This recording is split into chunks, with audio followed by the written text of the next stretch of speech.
দুই মাস গেলে রসালো কাটল। হ্যাঁ, রসালো কাঁঠাল। মানে ফুলতাই ভাই। খোলেন খোলেন। এই বস্তাটা আমাদের মিমজিমের দাদু বাড়ি থেকে আসছে। এটার ভিতর কি আমরা দেখব।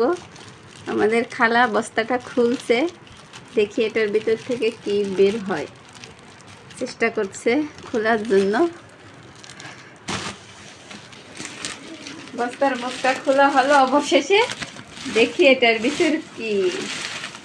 জিম একবার দেখে যাও, তাড়াতাড়ি আসো তাড়াতাড়ি আসো। দেখো ওটা কি বের হবে। ওই কাঁঠাল। কাঁঠাল। এই যে কাঁঠাল বেরোচ্ছে। অবশেষে বস্তার ভিতর থেকে কাঁঠাল বের হলো। জিম দেখো, খালা কাঁঠালটারে সোজা করেন তো। হ্যাঁ, কত বড় দেখেছো। এটা হচ্ছে গাছের কাঁঠাল, গ্রাম থেকে আনা।